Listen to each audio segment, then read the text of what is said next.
नमस्ते दोस्तों, मैं विजय ठक्कर और आप सबका स्वागत करता हूं हमारे आज के एक नए वीडियो में। अभी आज का वीडियो शुरू करूं उससे पहले मैं आप लोगों को बोलूंगा कि पहले ये ऑडियो सुन लीजिए। हेलो। हाँ आदित्य, हाँ भाई, कैसा है? मैं अच्छा हूँ। तू कैसा है दोस्त? ग्रेट ग्रेट भाई, एकदम बढ़िया। बोलना। अच्छा, ये फोन किया था भाई कि एक इन्वेस्टमेंट्स मैंने स्टार्ट किया था ना, अच्छा तो उसके रिगार्डिंग सोचा एक बार तेरे से बात कर लेता, बता देता क्या करती है। अच्छा, क्या किया तूने बता। यही म्यूचुअल फंड्स में एक इन्वेस्टमेंट्स किया है। म्यूचुअल फंड में तो क्या? म्यूचुअल फंड्स में इन्वेस्टमेंट्स एसआईपी के थ्रू इन्वेस्टमेंट्स वगैरह करती है। ओके। तो उसमें किया है, तो एक बार तो डिस्कस भी कर लेता, बात करके समझा बता देता, मतलब क्या सब किया हुआ है। हाँ तो अच्छी बात है ना। कहाँ पे किया तूने एसआईपी, कौन सा क्या क्या लिया? एक्चुअली ये अपना मिड फंड्स रहता है ना, तेरा आवाज उसमें ब्रेक हो रहा मैंने है क्या? कौन सा फंड बोला तू? हेलो। हाँ, हाँ ये मिड कैप फंड्स रहता है ना, हाँ तो हाँ। उसमें 10,000 का एसआईपी स्टार्ट किया है। ओके, अच्छा है। तो तूने एक तो ही फंड में 10,000 का किया है ना? नहीं नहीं, अलग अलग डाइवर्सिफाई करके किया है थोड़ा। मतलब मिड कैप फंड में ही तूने किया है, पर तू अलग अलग मिड कैप फंड में डाला है। हाँ, थोड़ा सा डाइवर्सिफिकेशन बोलते हैं ना, तो उस हिसाब से किया है। जैसे एक अपना एचडीएफसी का मिड कैप फंड लिया है, कौन सा? फिर एचडीएफसी का, ओके। फिर दूसरा अपना एक एडलवाइस का है, ओके। और तीसरा कोटक है। अच्छा। ये तीनों में डिवाइड कर दिया, 3-3 हजार करके है ना, हाँ तो हाँ 3,000 3,000 3,000 ये तीनों में डाल दिया है। हाँ। और बचा 1,000, तो 1,000 को अपना इसमें डाल दिया है, ये मल्टी कैप फंड में। कौन सा मल्टी कैप फंड? ये यूटीआई के मल्टी कैप फंड में डाल दिया। ओके। इसके अलावा एक ये किया था, ये सिल्वर में डाला है। सिल्वर में? सिल्वर का भी बहुत रैली चल रहा था ना। ओके, तो सिल्वर में क्या तूने कहाँ डाला है, क्या किया है सिल्वर में? सिल्वर में एक्चुअली लमसम डाल दी है। लमसम एक ही बार में, अभी थोड़ा गिर गया था ना सिल्वर, हाँ हाँ तो हाँ। उसके हिसाब से थोड़ा मैं सोचा अभी अच्छा भागेगा, सब लोग बोलते हैं सिल्वर वगैरह का आगे रैली अच्छा आएगा, ओके। तो उसमें 1 लाख का लमसम डाल दिया। ओके, तो ये तूने खुद रिसर्च किया क्या ऐसे ही? अरे ऐसे ही, मतलब थोड़ा समझा कि मतलब ऐसा मिड कैप फंड बोलते हैं ना लोग, बहुत अच्छा रहता है, मिड कैप फंड ज़्यादा परफॉर्म करता है। तो हाँ। स्मॉल कैप तो बोलते बहुत रिस्की हो जाता है, इसके लिए मिड कैप में डाल दिया। और ये जो सिल्वर वाला थोड़ा सा इसके लिए डाला, क्योंकि सिल्वर का सुन रहा था कि बहुत जगह पे डिमांड विमांड सब, और ईवी भी आजकल बहुत चल रहा है ना, तो अच्छा, ईवी के हिसाब से पर सोचा आगे डिमांड और बढ़ेगा।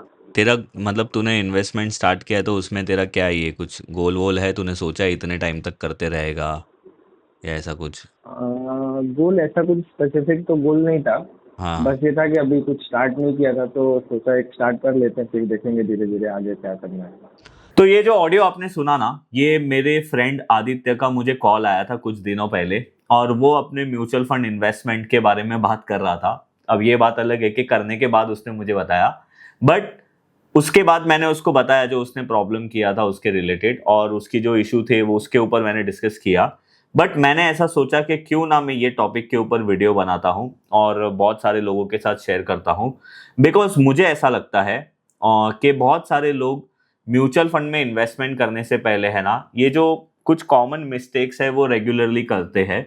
और ये इसलिए होती है ना बिकॉज बहुत सारे लोगों को आइडिया नहीं होता है कि कैसे फंड सिलेक्ट करना है और वो सारी चीजें।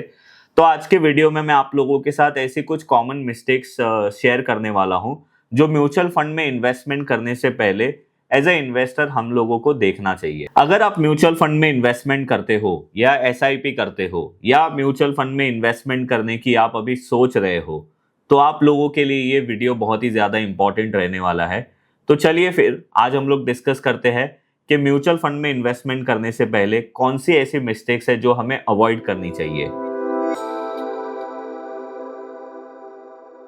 तो मिस्टेक नंबर 1 क्या है? सेम कैटेगरी में बहुत सारे फंड में इन्वेस्ट करना। अब इसका मतलब क्या है? जैसे आपने ये रिकॉर्डिंग सुनी मेरे फ्रेंड के साथ मेरी, तो उसमें वो क्या बोल रहा था कि मैंने मिड कैप में इन्वेस्टमेंट किया है, मिड कैप में एसआईपी की है, बट उसने मिड कैप के अंदर 3 अलग अलग फंड में एसआईपी किया है। मतलब अपने फंड को उसने 10,000 उसका इन्वेस्टमेंट था, तो उसने 3,000 3,000 3,000 करके अलग अलग मिड कैप फंड में उसने इन्वेस्टमेंट कर दिया। अब उसको क्या लग रहा था कि उसने ये करके बहुत ही अच्छा काम किया, उसने म्यूचुअल फंड में डाइवर्सिफिकेशन कर लिया। बट क्या ये एक्चुअली सही होता है या गलत होता है, उसके ऊपर डिस्कशन करते हैं। तो देखो, पहले तो मैं आप लोगों को दिखा दूं जो ऑडियो में उसने बोला हमारे साथ। तो पहले उसने HDFC मिड कैप फंड बोला, फिर एडलवाइज मिड कैप फंड बोला, फिर कोटक मिड कैप फंड बोला, और फिर UTI मिड कैप फंड बोला। और उसने क्या बोला कि भाई मैंने तीनों में, मतलब ये मिड कैप फंड में तीनों में 3-3 हज़ार रुपया इन्वेस्ट किया है, और 1,000 रुपया उसने UTI के मल्टी कैप फंड में इन्वेस्टमेंट कर दिया। अब पहले तो आप ये बात समझ लो, यहाँ पे मैं जो भी फंड का नाम आप लोगों को दिखा रहा हूँ या जो भी मैं चीज आप लोगों के साथ डिस्कस कर रहा हूँ, मैं ऐसे नहीं बोल रहा हूँ कि आपको ये फंड में इन्वेस्टमेंट करना चाहिए या वो फंड में इन्वेस्टमेंट करना चाहिए। हम तो सिर्फ एक नॉर्मल डिस्कशन कर रहे हैं, जो आप लोगों को एग्जाम्पल समझाना है वो। अभी देखो, ये चीज में क्या है कि मेरे फ्रेंड को तो लगा उसने अच्छा खासा अपना 10,000 रुपए को डाइवर्सिफिकेशन कर दिया, डाइवर्सिफाई कर दिया, और वो ऐसा सोच रहा था कि मैंने कितना अच्छा डिसीजन ले लिया, तीनों फंड में 3-3 हज़ार रुपया डिवाइड करके मिड कैप कैटेगरी में। पर अब आप यहाँ पे देखो, एक्चुअली मैं यहाँ पे भी जाके चेक कर सकता हूँ। जैसे आप अभी यहाँ पे देख सकते हो एंजल वन का, ये यहाँ पे आप म्यूचुअल फंड में क्लिक करोगे, फिर देखो मैंने यहाँ पे सब किया है। अगर आपने कोटक, ये जैसे उसने बोला कोटक म्यूचुअल फंड, फिर ये हो गया अपना एडलवाइज वाला मिड कैप, फिर ये उसने HDFC वाला बोला था वो। तो आप यहाँ पे भी जाके चेक कर सकते हो। यहाँ पे आप नीचे आके देखो होल्डिंग बाय सेक्टर और टॉप होल्डिंग, यहाँ पे भी जाके आप सारी होल्डिंग, मतलब जो नंबर ऑफ स्टॉक्स कौन से है, ये लोग होल्ड कर रहे हैं, कितना परसेंटेज है, आप यहाँ पे आके चेक कर सकते हो। पर थोड़ा ये इंडिविजुअली मुझे करना और एक एक फंड का चेक करना मुझे डिफिकल्ट लग रहा था। तो मैंने क्या किया, मैंने चैट GPT में यही लिखा कि भाई ये 4 म्यूचुअल फंड मैं इन्वेस्ट करना चाहता हूँ, बट मुझे ये देखना है कि ये चारों म्यूचुअल फंड में कौन सा म्यूचुअल फंड कितना ओवरलैप कर रहा है एक दूसरे को। अभी ओवरलैप का क्या मतलब होता है कि भाई अगर मैं ये मिड कैप फंड, मतलब HDFC मिड कैप फंड में डाल रहा हूँ और कोटक के मिड कैप फंड में डाल रहा हूँ, तो ये दोनों मिड कैप फंड मिला के कितने स्टॉक ये लोग ने कॉमन खरीदे हैं, कितना परसेंटेज ये पोर्टफोलियो, एक मतलब ये फंड एक दूसरे से कॉमन है। तो देखो यहाँ पे आप देख सकते हो, इसने बोला कि भाई ये सारी बेस्ड ऑन है, और उसने अभी के हिसाब से अपने को डेटा दिया है। HDFC mid cap versus Edelweiss mid cap fund में 28 से 32 स्टॉक कॉमन है, मतलब इनका जो पोर्टफोलियो है अप्रॉक्स 40-48% एक दूसरे को ओवरलैप करता है। उसके बाद आप यहाँ पे देखो HDFC मिड कैप फंड और कोटक मिड कैप फंड में ऑलमोस्ट 38-45 स्टॉक्स कॉमन है, और यहाँ पे 58 से लेके 65% ये पोर्टफोलियो एक दूसरे को ओवरलैप करता है। तो इसका मतलब क्या हुआ, मेरे दोस्त ने ये तीनों मिड कैप फंड में इन्वेस्ट किया 3-3 हज़ार रुपया। अगर वो नहीं भी करता 3-3 हज़ार रुपया, इसमें से कोई भी मिड कैप के एक फंड में वो पूरा 9,000 रुपया भी इन्वेस्ट कर देता, तो भी कोई प्रॉब्लम नहीं होता। उसके बाद देखो ये खुद ही क्या बोल रहा है नीचे कि भाई ओवरऑल तो आपका ओवरलैप हो रहा है, पर आप या तो HDFC मिड कैप फंड में या कोटक मिड कैप फंड में ये आपका ज्यादा ओवरलैप हो रहा है। उसके बाद उसने सजेशन क्या दिया कि भाई या तो आप HDFC मिड कैप फंड या UTI मल्टी कैप फंड में इन्वेस्टमेंट करो, या तो फिर आप एडलवाइज मिड कैप फंड और UTI मतलब मल्टी कैप फंड उसने सेम रखा है, बट बोला है कि भाई आप एक ही मिड कैप फंड में इन्वेस्टमेंट करो। और यही एक बड़ी मिस्टेक होती है, जो हमारी मिस्टेक नंबर 1 है। बहुत सारे इन्वेस्टर एक ही जनरली कैप में, या मिड कैप हो गया, स्मॉल कैप हो गया, लार्ज कैप हो गया, बैलेंस फंड हो गया, उसमें मल्टीपल फंड में इन्वेस्टमेंट कर देते हैं।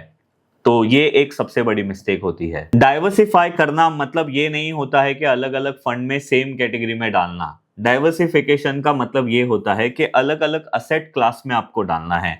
आपने कुछ पैसा गोल्ड में डाल दिया, आपने कुछ पैसा इक्विटी में डाल दिया, आपने कुछ पैसा बॉन्ड्स में डाल दिया, ऐसा होता है डाइवर्सिफिकेशन। तो जनरली हमारे मार्केट में डाइवर्सिफिकेशन को लेकर थोड़ा मिसकंसेप्शन होता है, और वैसे देखा जाए तो एक ही कैटेगरी में 1-2 फंड ही आप लोगों के लिए बहुत अच्छे होते हैं। मैं तो बोलूंगा एक ही फंड काफी होता है अगर आप प्रॉपर रिसर्च करके इन्वेस्ट करो तो। सेकेंड कॉमन मिस्टेक की अगर हम लोग बात करें तो वो होता है पिछले साल के रिटर्न्स को देख के इन्वेस्टमेंट करना। अभी जैसे आपने ये ऑडियो में सुना था, मेरा फ्रेंड ने सिल्वर में इन्वेस्टमेंट किया है, और उसको मैंने पूछा सिल्वर में क्यों किया है, तो उसने क्या बोला कि भाई बहुत टाइम से अच्छा रिटर्न दे रहा है पिछले 1-2 साल से, तो मुझे ऐसा लगता है कि आने वाले टाइम में भी सिल्वर चलेगा, और सब लोग बात कर रहे हैं ईवी में भी अच्छा हो रहा है, देखा ना आपने, उसका बात सुना था ना। तो जनरली ये एक अच्छा एक अच्छा अप्रोच नहीं होता है। अभी मैं आपको एक यहाँ पे एग्जांपल दिखाता हूँ। फॉर एग्जांपल आप यहाँ पे देखोगे, ये UTI silver ETF fund of fund है। अगर मैं इसको बोलूंगा कि भाई लास्ट 3 साल में क्या रिटर्न आया है, मगर समझो मैं इन्वेस्टर हूं और मुझे चेक करना है, तो मैं देखूंगा अरे वाह, लास्ट 3 साल में ये स्टॉक ने 45% एनुअलाइज रिटर्न दिया है, तो ये तो बहुत अच्छी बात है। अगर मैं लास्ट 1 ईयर देखूंगा तो 99% आया है। बट ये देख के जनरली बहुत सारे लोग इन्वेस्टमेंट करते हैं, पर हमें नहीं करना चाहिए। अगर आप यहाँ पे ऑल में जाके करोगे ना, तो आप लोगों को यहाँ पे दिखेगा कि ये फंड स्टार्ट ही अप्रैल 2023 में हुआ है। अगर आप यहाँ पे नीचे जाके डिटेल चेक करोगे तो आपको सब मिलेगा कि ये फंड कौन मैनेज कर रहा है, क्या है ये फंड की होल्डिंग। और देखो सबसे ज्यादा इंपॉर्टेंट चीज है कि भाई ये फंड को सिर्फ अभी 3 साल ही हुआ है, तो हम लोग यहाँ पे ये एनालिसिस नहीं कर सकते कि ये फंड ने जो रिटर्न दिया है वो आने वाले 3 साल में भी देगा। मतलब ये लास्ट 3 साल में जो रिटर्न दिया है, ये फंड सेम आने वाले 3 साल में भी दे सकता है क्या, ये हम नहीं अंदाजा लगा सकते, और ये हमें लगाना भी नहीं चाहिए। हम लोगों को कभी भी आप अगर फंड सिलेक्ट करते हो तो आपको फंड का ट्रैक रिकॉर्ड देखना चाहिए। आपको ये देखना चाहिए कि वो फंड का इन्वेस्टमेंट प्रोसेस क्या है, उसकी कंसिस्टेंसी देखनी चाहिए कि भाई पिछले 15 साल में ये फंड ने कितना CAGR रिटर्न दिया है, और खराब टाइम में ये फंड कितना गिरा है, अच्छे टाइम में ये फंड कितना अच्छा चला है, रिस्क कितना है वो म्यूचुअल फंड का। आपको ये देखना चाहिए कि उसका एक्सपेंस रेशियो क्या है, पोर्टफोलियो की क्वालिटी देखनी चाहिए। खैर वो तो बहुत अच्छी बात होगी, जनरली सारे म्यूचुअल फंड वाले अपने पोर्टफोलियो की क्वालिटी तो अच्छी रखते हैं। बट मैंने आपको जो चीजें बताई ना, ये सारी चीजें देखने के बाद आपको किसी भी म्यूचुअल फंड में इन्वेस्टमेंट करना चाहिए, नहीं कि उसने पास्ट 1 साल में या 2 साल में या 3 साल में क्या रिटर्न दिया है उसके बेसिस पे। मिस्टेक नंबर 3 क्या है? Over diversification. अभी उसका मतलब क्या है? जैसे हमने फर्स्ट वाली मिस्टेक में बात की थी कि सेम कैटेगरी में अलग अलग म्यूचुअल फंड में इन्वेस्टमेंट करना, बट ये वाली मिस्टेक में क्या होता है? Over diversification. उसका मतलब ये है कि भाई मैंने अभी रिसेंटली एक मेरे जान पहचान वाले का म्यूचुअल फंड का पोर्टफोलियो देखा था, उसमें मैंने देखा कि उसके अकाउंट में ऑलमोस्ट 20 से ज्यादा फंड्स थे, और जब मैंने डिटेल में देखा तो मुझे पता चला कि 10-15 स्टॉक, मतलब 10-15 म्यूचुअल फंड में उसका इन्वेस्टमेंट चल रहा था। 3-4 अलग अलग म्यूचुअल फंड ऐसे थे जहां पे उसने थोड़ा थोड़ा पैसा लमसम इन्वेस्टमेंट किया था। जब मैंने प्रॉपर उसका म्यूचुअल फंड देखा पूरा मेरे ये फ्रेंड का, तो मेरे को ये पता चला कि भाई उसने बहुत ही खिचड़ी कर दी है। मतलब अगर मैं उसके सारे फंड्स का रिटर्न मिला के एक साथ करूंगा ना, तो अभी ऐसी हालत हो गई है, उसने म्यूचुअल फंड की पूरी दुकान ही बना दी है। तो ऐसी सिचुएशन आ गई है कि जो इंडेक्स रिटर्न देगा ऑलमोस्ट सेम रिटर्न उसके म्यूचुअल फंड पोर्टफोलियो का आएगा। तो ये भी करना अच्छी बात नहीं है। अगर आप लोगों को डाइवर्सिफिकेशन करना है तो मैंने आपको जैसे बताया कि भाई आप गोल्ड, इक्विटी, बॉन्ड में आप डाइवर्सिफिकेशन कर सकते हो। ज्यादा से ज्यादा 4-5 आप म्यूचुअल फंड रख सकते हो अपने रिस्क के हिसाब से, अपने कैटेगरी के हिसाब से। उससे ज्यादा आप लोगों को डाइवर्सिफिकेशन नहीं करना चाहिए। ज्यादा फंड रखना मतलब ज्यादा रिटर्न आना, वैसा जरूरी नहीं होता है। सिंपल आपको आपका म्यूचुअल फंड पोर्टफोलियो रखना चाहिए, ज्यादा कॉम्प्लिकेट नहीं करना चाहिए।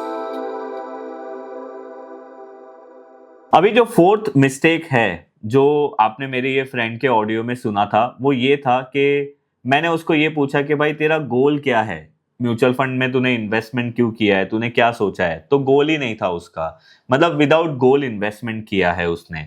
अब मैं आप लोगों को यहाँ पे एक बात बताऊंगा। फॉर एग्जाम्पल मैं अभी आप लोगों को यहाँ पे एक म्यूचुअल फंड ओपन करके दिखा रहा हूँ। ये HDFC का मिड कैप म्यूचुअल फंड है। अब देखो ये म्यूचुअल फंड स्टार्ट कब हुआ था, हम देखते हैं। ये फंड 19 ईयर से कंटिन्यू चल रहा है, और 19 ईयर में ये फंड ने ऑलमोस्ट 17% का CAGR रिटर्न दिया है। अब एक तरीके से ये एक अच्छी बात है। दूसरा, हम लोगों को ये देखना चाहिए कि ये म्यूचुअल फंड मैनेज कौन कर रहा है। तो ये म्यूचुअल फंड देखो 2007 से चिराग जी मैनेज कर रहे हैं, और ये 2023 में ये आया। फंड का कैटेगरी क्या है, ये सारी चीज हम लोग ने देख ली। ये एक अच्छी चीज होती है, जब भी आप म्यूचुअल फंड में इन्वेस्टमेंट करते हो आप लोगों को ये चीज देखनी चाहिए। अब ये देखने से मुझे क्या पता चलेगा कि भाई मैंने जो भी म्यूचुअल फंड में इन्वेस्टमेंट किया है उसमें मैं क्या गोल को सेट कर सकता हूँ। फॉर एग्जाम्पल मैं 5,000 की SIP स्टार्ट कर सकता हूँ अपने रिटायरमेंट गोल के लिए। मैं अपनी चाइल्ड एजुकेशन के लिए एक म्यूचुअल फंड में इन्वेस्टमेंट कर सकता हूँ। मैं अपने हाउस मतलब मेरा घर जो खरीदना है मुझे उसके लिए कर सकता हूँ, या फिर मैं कोई ट्रैवल के लिए SIP कर सकता हूँ कि भाई मुझे 5 साल बाद वर्ल्ड टूर करना है, उसके लिए मुझे कितना खर्चा लगेगा, उसके लिए मुझे क्या SIP करना पड़ेगा, कौन से कैटेगरी वाले फंड में डालना पड़ेगा। आप लोगों को जब भी आप म्यूचुअल फंड में इन्वेस्टमेंट करते हो, ये तो अच्छी बात है, अगर आप म्यूचुअल फंड में इन्वेस्टमेंट कर रहे हो वो बहुत अच्छी बात है, करना ही चाहिए। बट मैं आप लोगों को सिर्फ ये सजेस्ट करूंगा कि विदाउट गोल आप एक भी इन्वेस्टमेंट मत करो। अगर आप गोल के साथ अपनी इन्वेस्टमेंट को कनेक्ट करते हो तो आपके इन्वेस्टमेंट में ब्रेक होने के चांसेस बहुत कम हो जाते हैं, जो जनरली लोग ज्यादातर नहीं करते। मिस्टेक नंबर 5 जो बहुत ही मतलब कॉमन आप बोल सकते हो, जब भी मार्केट करेक्शन होता है ना उसमें SIP बंद कर देना। अब ये मिस्टेक कैसी होती है जनरली क्या होता है ना, जो भी इन्वेस्टमेंट करता है और जब भी मार्केट गिरता है, जैसे अभी रिसेंटली मार्केट में करेक्शन आया, तो यहाँ पे हम लोग ने देखा कि बहुत सारे इन्वेस्टर लोग ये डिस्कस करना शुरू कर देते हैं कि भाई अगर अभी मार्केट गिर रहा है, मैं अभी आपको जनरली एक बार चार्ट में दिखा देता हूँ। अगर हम यहाँ पे निफ्टी का चार्ट ओपन करते हैं और इसको हम लोग मंथली टाइम फ्रेम पे कर देते हैं, जैसे कोविड का तो एग्जांपल हम लोग नहीं देते, रिसेंटली देखो सितंबर 2024 के बाद मार्केट ने करेक्शन किया, ऑलमोस्ट 26,000 वाला जो निफ्टी है वो 22,000 हो गया था। अब ये ड्यूरेशन में ऑब्वियसली आपका म्यूचुअल फंड रिटर्न तो अच्छा नहीं देगा, बट कॉन्फिडेंस एक हर एक इन्वेस्टर का खत्म हो जाता है और जनरली वो क्या सोचता है कि अभी मार्केट खराब चल रहा है, वर्ल्ड में भी वॉर चल रही है, बहुत न्यूज़ खराब है, एक काम करता हूं मैं अपनी म्यूचुअल फंड SIP को अभी बंद कर देता हूं और जब भी मार्केट ऊपर जाएगा तब मैं अपनी इन्वेस्टमेंट स्टार्ट कर दूंगा। अब देखो, अगर आप ऐसे सोचते हो तो ये सबसे गलत है। अगर आप खराब मार्केट में अपनी SIP बंद नहीं करते या अपनी इन्वेस्टमेंट बंद नहीं करते तो अल्टीमेटली आपको ज़्यादा यूनिट्स मिलते हैं, मतलब आपको ज़्यादा नंबर ऑफ यूनिट्स आप परचेज कर सकते हो और बहुत ज़्यादा कंसोलिडेट होने के बाद मार्केट तो रैली देने ही वाला है, बिकॉज मार्केट हमेशा साइकिल्स में चलता है। तो मैं जनरली आपको यही सजेस्ट करूंगा कि अगर मार्केट करेक्शन मोड में आता है या मार्केट खराब होता है या मार्केट में क्रैश आता है तो आपको आपकी इन्वेस्टमेंट बंद नहीं करनी चाहिए। इनफैक्ट अगर आपके पास कहीं से ज़्यादा फंड आता है तो आप उसमें टॉप अप कर सकते हो, जिससे जब वापस से मार्केट साइकिल टर्न होता है पॉजिटिव में तो आप वहां पे अपने इन्वेस्टमेंट में ज़्यादा रिटर्न जनरेट कर सकते हो। तो ये चीज़ आपको हमेशा ध्यान रखना चाहिए और करेक्शन में SIP बंद करने वाली गलती कभी भी नहीं करनी चाहिए। और जो सबसे लास्ट गलती है जो मुझे लगता है बहुत सारे इन्वेस्टर करते हैं वो ये है कि हर साल फंड को चेंज करना। यस, मुझे ऐसा लगता है कि कुछ कुछ म्यूचुअल फंड इन्वेस्टर जो होते हैं ना, वो इन्वेस्टर्स की ये हॉबी होती है कि हर 1 साल में या 2 साल में अपने फंड्स को चेंज कर देना। अब वो क्या होता है मैं आपको समझाता हूँ। वो क्या करते हैं ना जनरली, अब आप देखो ये एंजल वन का म्यूचुअल फंड प्लेटफॉर्म है। अगर आप यहाँ पे जाते हो डिस्कवर में और यहाँ पे आप हाईएस्ट रिटर्न देखते हो तो अभी ये आपको ये बताएगा कि भाई अभी तक ये लास्ट 3 साल में SBI PSU फंड ने 25% रिटर्न दिया है, ये फार्मा वाले फंड ने 25% दिया है, ये एडलवाइज के मिड कैप फंड ने 22% रिटर्न दिया है, बंधन बैंक के स्मॉल कैप फंड ने 26% रिटर्न दिया है। तो जनरली जो इन्वेस्टर होते हैं ना वो क्या करते हैं, हमेशा ऐसे अच्छे जो हाईएस्ट रिटर्न फंड होते हैं ना जो देते हैं वो ढूंढते रहते हैं और उसमें वो लोग इन्वेस्ट कर देते हैं और अपने फंड में से एग्जिट कर देते हैं। अब ये चीज़ आप लोगों को नहीं करनी चाहिए। ये क्यों नहीं करनी चाहिए? देखो, म्यूचुअल फंड इन्वेस्टमेंट हो या इक्विटी में इन्वेस्टमेंट हो, ये बेसिकली एक लॉन्ग टर्म इन्वेस्टमेंट होती है। अगर कोई फंड 2 साल 3 साल परफॉर्म नहीं कर रहा है तो there is a high possibility कि वो आने वाले टाइम में फंड परफॉर्म कर सकता है। बिकॉज मैंने आपको यही बोला ना कि मार्केट साइकिल्स में चलता है और ये जनरली ये रिटर्न कब कौन सा फंड ज़्यादा देगा ये हम लोगों को पता नहीं चलता है। बट सारे म्यूचुअल फंड मैनेजर जो होते हैं ना वो जनरली अपने पोर्टफोलियो को अपने अपने मेथड के बेसिस पे या अपने लॉजिक के बेसिस पे वो लोग बनाते हैं। बट उसमें परफॉर्मेंस तब आएगा जब स्पेसिफिक वो सेक्टर या स्पेसिफिक मार्केट में मोमेंटम आता है। तो ये चीज़ आप लोगों को नहीं करनी चाहिए। आप क्या करते हो जनरली, आपके म्यूचुअल फंड ने 1 साल रिटर्न नहीं दिया, आप उसको बंद कर देते हो और आप वो म्यूचुअल फंड में शिफ्ट कर देते हो जिसने लास्ट 1-2 साल में अच्छा रिटर्न दिया है। बट क्या गारंटी है कि ये फंड ने लास्ट 1-2 साल में अच्छा रिटर्न दिया है, वो आने वाले 2-3 साल में भी अच्छा रिटर्न दे सकता है। तब जाके ये वाला फंड रिटर्न नहीं देगा, फिर वापस से आप ये फंड से निकल के दूसरे फंड में, तो आप ऐसे कंटिन्यूसली फंड चेंज करते रहोगे, बट अल्टीमेटली आपका जो रिटर्न है वो कुछ खास बनेगा नहीं। तो ये मिस्टेक आप लोगों को इग्नोर करनी चाहिए। तो ये सारी गलती जनरली बहुत सारे इन्वेस्टर्स करते हैं, और अगर मैं ये वीडियो का आप लोगों को समरी बोलूँ तो मैं आप लोगों को ये बोलूँगा कि अगर आप म्यूचुअल फंड में इन्वेस्टमेंट कर रहे हो या आप प्लान करने की सोच रहे हो, तो आप लोगों को जनरली ये जो म्यूचुअल फंड में इन्वेस्टमेंट करने के टाइम पे गलतियां होती है ना, वो आप लोगों को रिपीट नहीं करनी चाहिए।